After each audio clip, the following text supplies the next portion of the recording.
going to be reading from a novel called Bagpie Investigates Again. It's the second book in a series. The first book was called The Five Sneeze Theory. It's written by an incredible South African author, Heather Francis, who has an amazing ability to really appeal to children's imaginations and their sense of adventure. And this book certainly does that. I'm going to be reading from the first chapter. And the book starts off with a small passage that's actually taken from the first book, which just takes the reader back for a moment to that first novel and one of the theories that is raised in that novel, which is really amazing. An old man once told me that if he sneezed 5 times in a row on a rainy day in May, something strange would happen. I never really believed him, but his words remained tucked away somewhere in my memory. Chapter 1. Friday, late for school. Garreth, would you come in here for a minute, please? I walked into the kitchen to see what my mother wanted. She was sitting at the table holding a letter. Her hands were shaking and she looked a little pale. What's wrong, Mum? She handed me the letter. I read it out loud. Meet me at the corner of Palace and Juniper Street at 11 a.m. Saturday, 16 August. This is not a hoax. Stephen. What can this mean, Garreth? Stephen is dead. Your father died 7 years ago. Who would play such an awful trick on me? She whispered.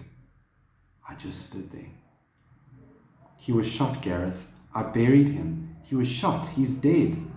Mum stood up and started to wash the breakfast dishes in the sink as though it was the most important job in the world, slowly soaping each bowl with a sponge and then rinsing them under running water. I looked at the letter again. It was typed, but the name Stephen was handwritten. Is this Dad's handwriting? My mother continued to rinse some spoons as if in a trance. She looked out of the window, then turned her attention back to the sink. Mum, are you listening? Is this Dad's handwriting? I pushed the letter in front of her face. What? She stepped back.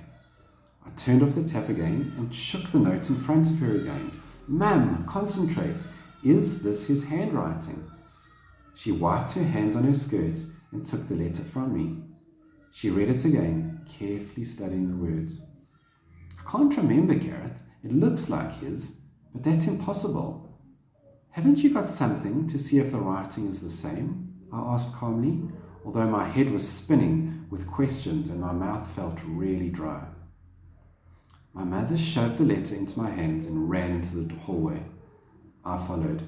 She opened the top drawer of the dresser and scratched about, throwing pieces of paper and stationery onto the floor. Oh gosh, I can't think. Where is it? Where is it? Let me help. What are you looking for? She was sitting on the floor, rummaging through the papers and stuff she had tossed out of the drawer. I sat down opposite her. Mum, stop, I yelled. You're making me scared. My mother looked at me. Her eyes were wild. Then she seemed to focus on my words and stopped. I'm sorry, Garreth, she said. I'm so sorry. It's okay. No, it's not. I frightened you. She stood up, walked back into the kitchen, and sat down at the table. I followed and sat down too. I still had the letter in my hand. Where's the envelope?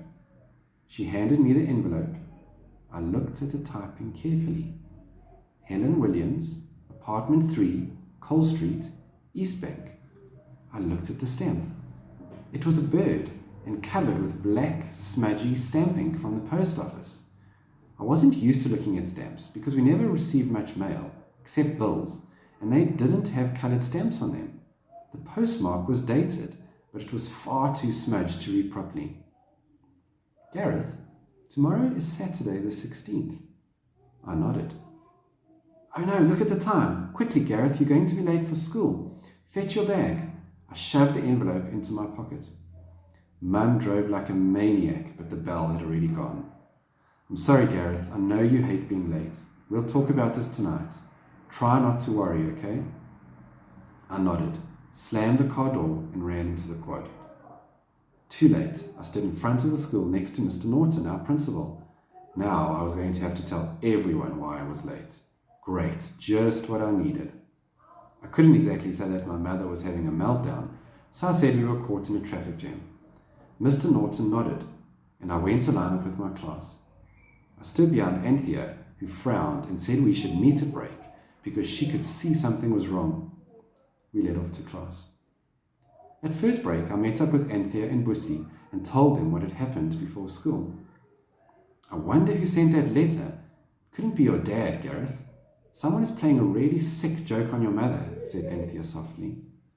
Did you bring the letter? Asked Bussy. I handed him the envelope. Bussy and Anthea studied it carefully. It's useless. The post office mark has smudged out the date, and my mother has the letter, I said. My dad could fix this, Garreth. Maybe we should take it to his lab before our meeting this afternoon, see what he can do with it. We always had our bagpie meeting on Friday afternoon in Bussy's treehouse, which had become our headquarters.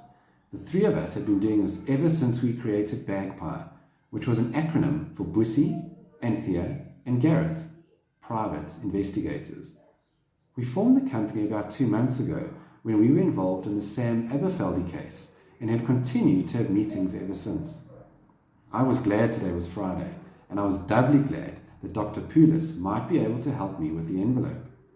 It was bothering me, and seeing my mum's reaction this morning had really frightened me.